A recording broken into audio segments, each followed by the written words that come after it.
está trabalhando aqui na tenda. Deu 11 horas, ninguém apareceu. Eu falei, meio-dia vai chegar alguém. Meio-dia não chegou ninguém. 1h nós estávamos com aquela fome e não chegou ninguém. Eu falei, vamos orar e comer esse pão com mortandela. Um pãozinho para 2 trabalhadores famintos. Nós estamos cansados, suados de tanto pegar na marreta, derrubar parede de concreto, cavar terreno, carregar pedra. Olha, a solução é nós orarmos e comemos esse pão. Vamos cortar ele no meio e vamos comer. Corta o pão, corta a mortadela e vamos comer. E fizemos assim, gente.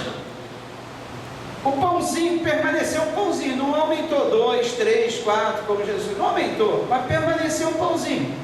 A fatia de mortadela permaneceu um pãozinho. Mas vocês acreditam que cada um comeu metade daquele pãozinho, ficou satisfeito, parece que nunca acabava, a gente mastigava, comia, nunca acabava. E sabe que nós, enquanto comíamos aquele pãozinho, metade de um pãozinho com mortadela, nós sentimos gosto de peru, sentimos gosto de pernil, sentimos gosto de churrasco, sentimos gosto de tudo, gente.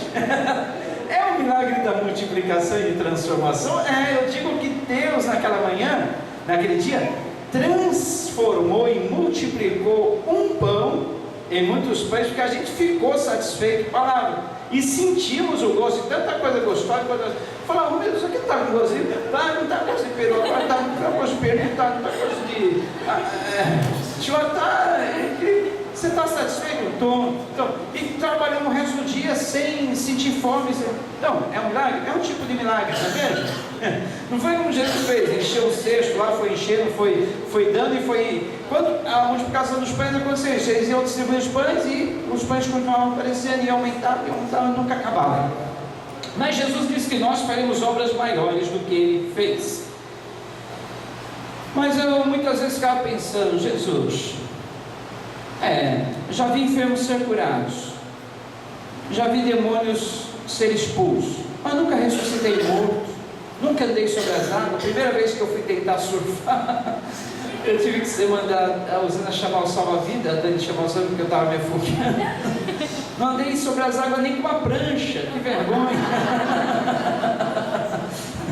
Nem com prancha andar sobre as águas, que coisa ali. Oh Jesus, como? Eu ficava toda vez envergonhado. Como? Fará obras maiores do que eu faço?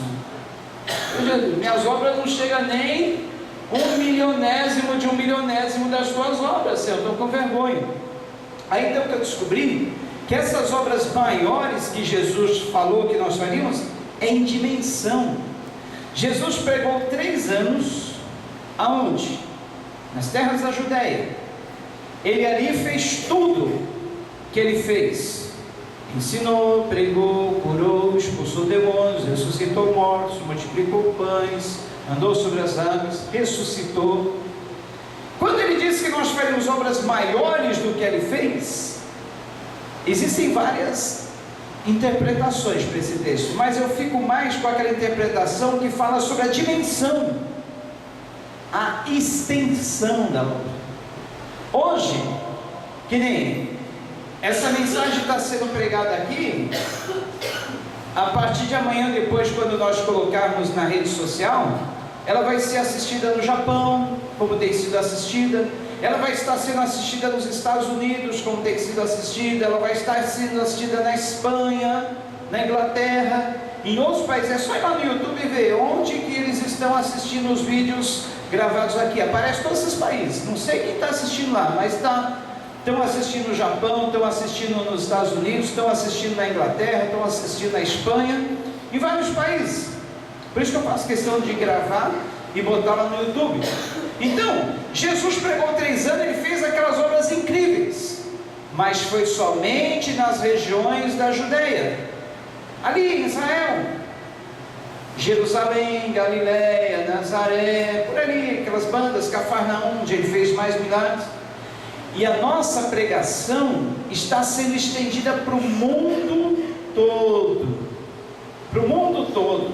Você hoje fala Jesus é bom, joga na internet, essa frase pode estar sendo lida pelo mundo todo. Olha a extensão da nossa da obra que Jesus nos deu a fazer, ela é maior do que a dele em extensão, em alcance, em chegar a várias localidades, a vários países. E compreendem o que são essas obras maiores? Aí eu fiquei tranquilo, legal, então não estou tão fora. Agora veja bem, no versículo 16, quando Jesus promete o Espírito Santo, ele fala assim: olha, se vocês me amam, obedecerão aos meus mandamentos. Quem é o que ama a Deus? É o que obedece aos seus mandamentos. Ora, vocês aqui, quantos aqui têm filhos? Tá. Os seus filhos, seu filho, sua filha, ele diz para você que te ama? Diz, né? Até de pequenininho, né? Mamãe, eu te amo. Papai, eu te amo. Tá. Agora, peça para o seu filho, para a sua filha lavar a louça para você. É duro, né? Peça para ele varrer a casa. Peça para ele pelo menos arrumar o quarto, ela arrumar o quarto dele ou dela.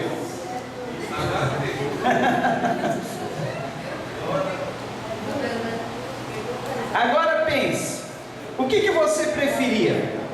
Ouvir do seu filho ele dizer que ama você, ou ver ele fazendo todas essas coisas, ou pelo menos algumas coisas dessas que eu falei agora? Como você acreditaria que ele te ama? Se ele simplesmente falasse para você que te ama, ou se ele fizesse pelo menos algumas dessas coisas uma vez ou outra? O nosso pai é a mesma coisa. Ele não está interessado. É claro que ele gosta de receber o nosso louvor, de receber palavras lindas a ele, palavras expressas a ele, gestos expressos a ele, mas ele está mais interessado em que nós o obedeçamos, ou façamos as coisas que ele pede para nós fazermos. Não se engane, ninguém pode dizer amo a Deus, aliás, ninguém pode dizer que realmente ama a Deus se não obedece a Ele. Está escrito aqui: se vocês me amam, obedecerão aos meus mandamentos.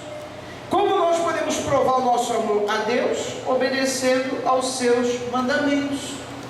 Ele mandou, está na sua palavra, vamos fazer. Ele disse que não é bom, não vamos fazer.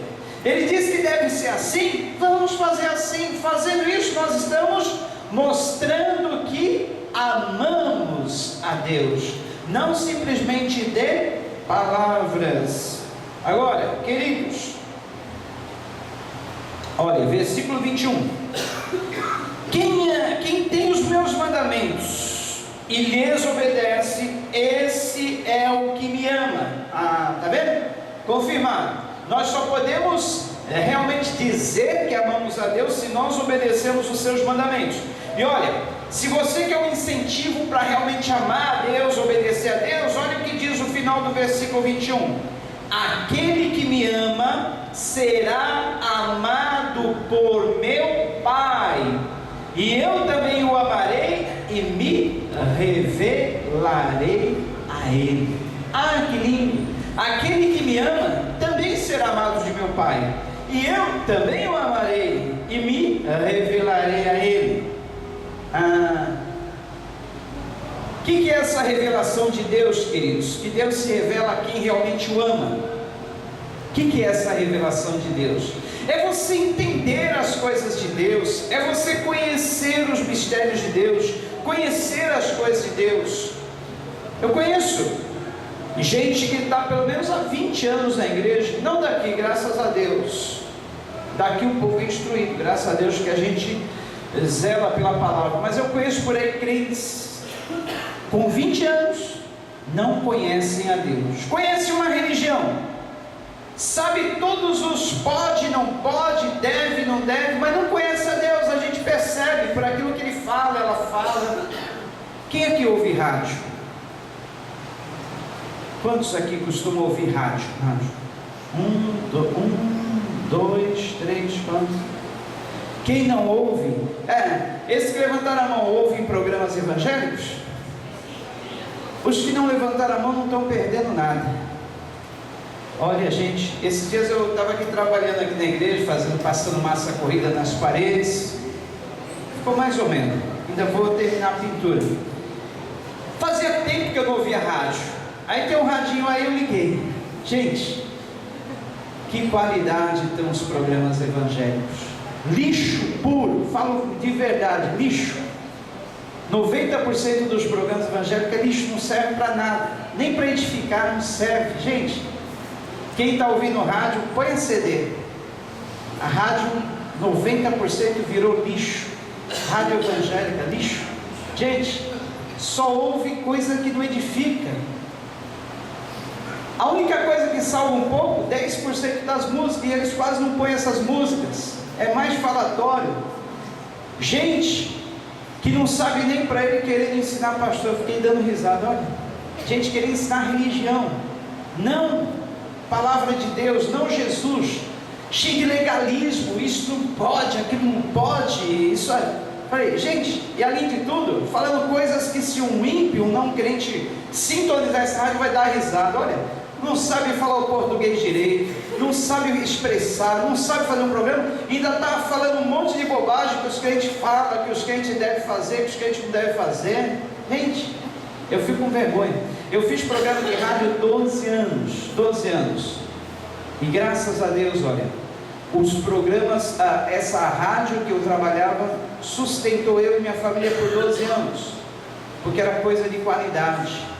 Se eu abrisse a boca, pedindo uma ajuda, na mesma hora, gente, eu fico abismado. Graças a Deus, olha que pouca gente está ouvindo rádio. Fiquei com medo, falei, meu Deus, será que as ovelhas da igreja estão ouvindo essas bobagens? Mas eu sei que se vocês ouvirem essas bobagens no rádio, vocês vão discernir, falar, esse cara não está falando nada não. Porque olha, programa em rádio qualquer um faz. Eu faria, mas não gosto, perdi o gosto. Aí deu vontade, naquela hora que ele estava querendo ensinar, falar que o pastor estava errado nisso, falei, e você, que está fazendo programa numa rádio pirata, que é contra a lei, como querendo ensinar tanta santidade, tanto legalismo, tanta religiosidade, e fazendo programa numa rádio pirata? Tem cabimento isso? Querendo ser tão santo e usando o microfone de uma rádio pirata. Tá certo, eu usei 12 anos, mas não tenho mais gosto para isso. Um dia Deus quiser dar um programa numa rádio oficial. Mas olha, gente, tá demais, tá terrível. Com 100 reais qualquer um faz um programa aí de 1 hora por dia numa rádio, com 100 reais. Então é qualquer um. Eles pegam os piores dos piores e põem lá para falar um monte de asneira, abobrinha aqui, olha. Aí eu depois de ouvir um monte de asneira em tantas rádios, eu resolvi pôr na Universal. Misericórdia. Enquanto está tocando música, tá bom, mas quando eles começam a falar, deixa eu voltar aqui. Então aqui diz assim, olha,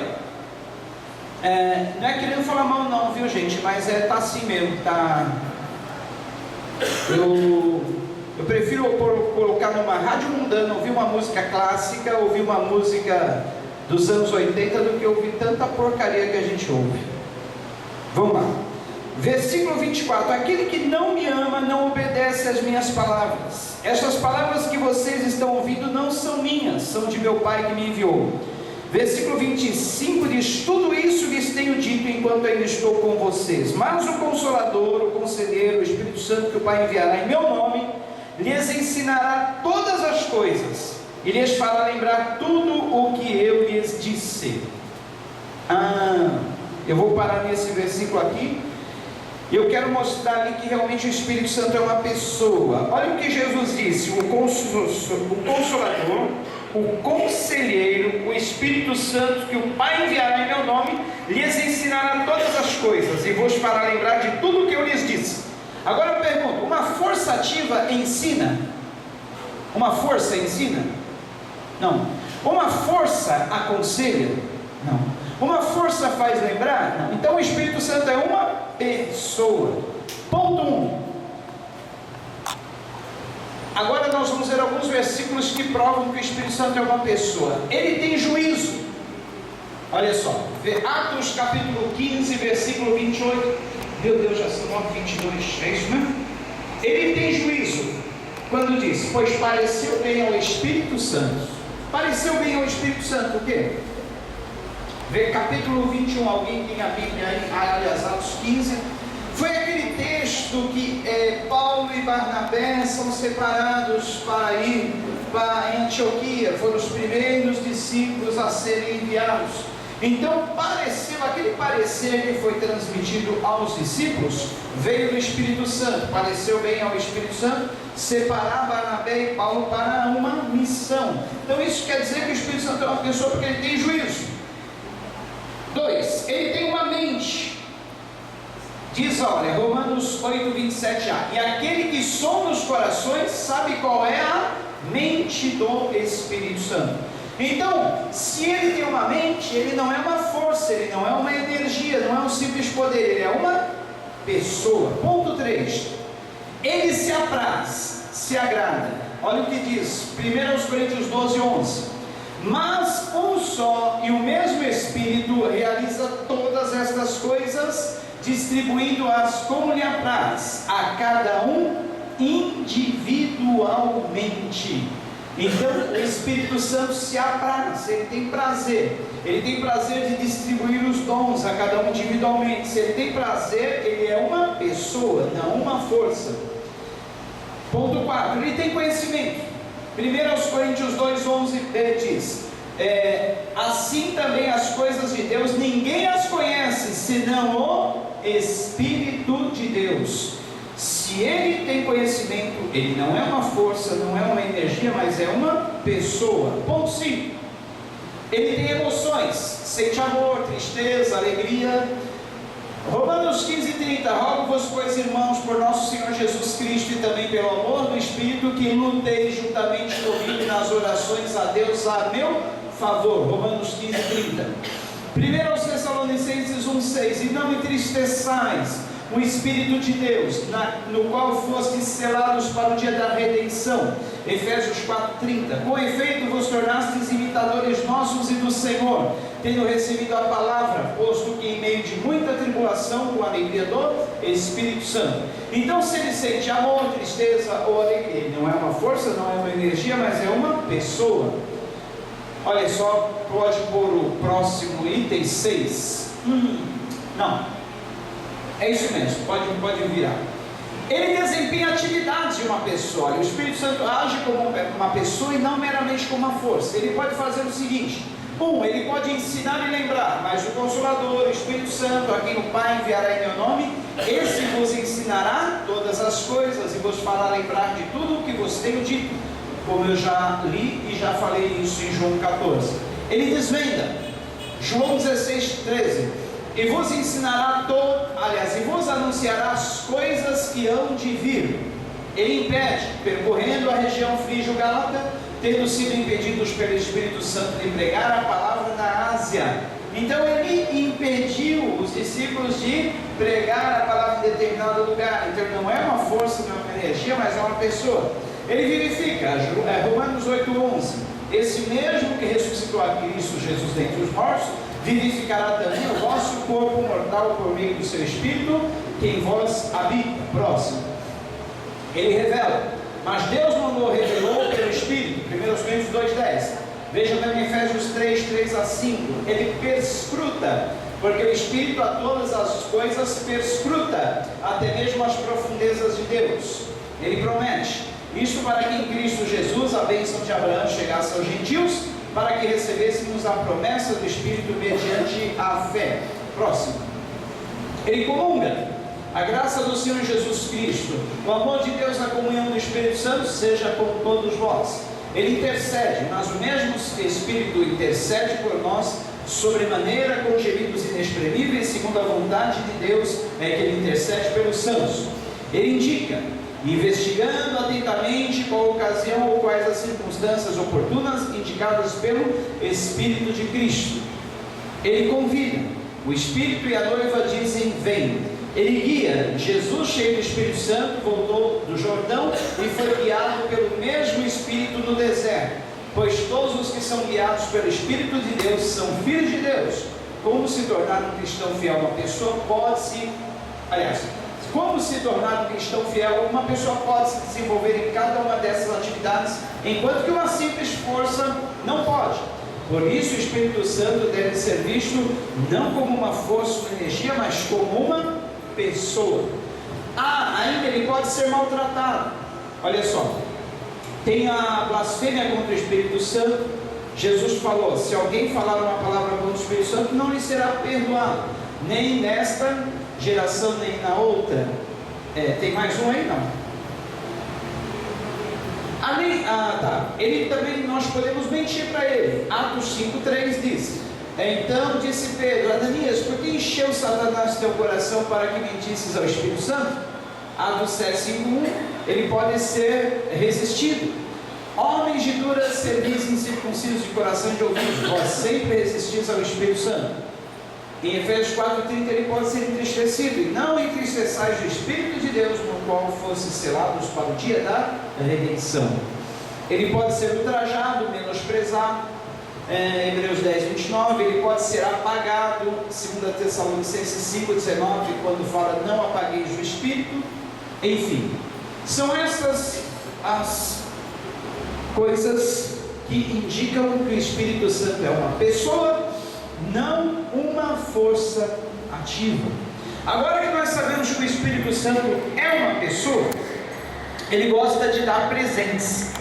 E na próxima quinta-feira nós vamos falar sobre esses presentes que o Espírito Santo, como uma pessoa, ele nos dá.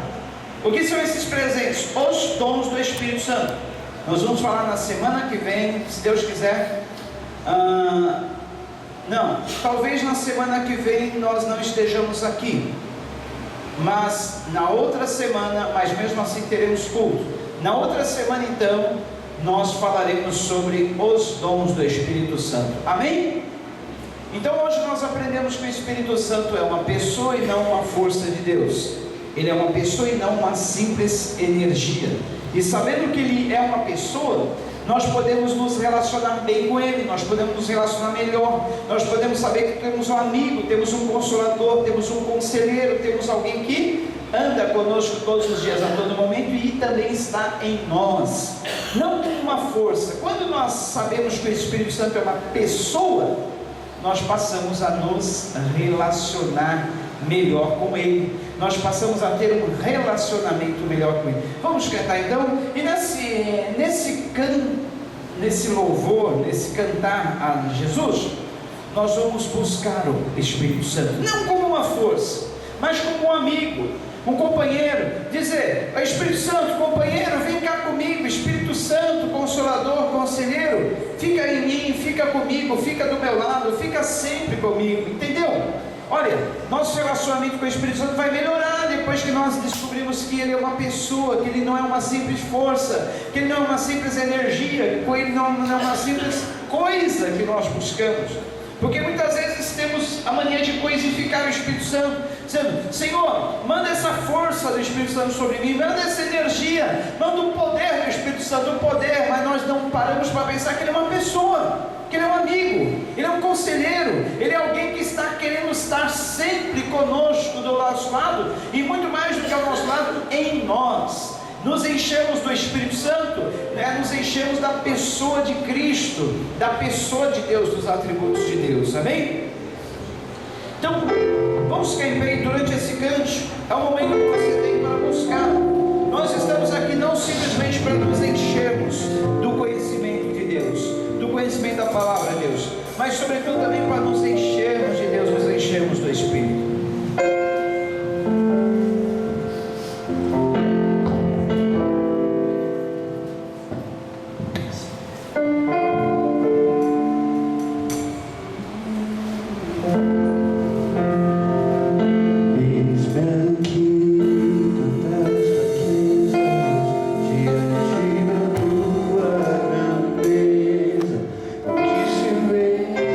Coração sente o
para o Espírito Santo habitar.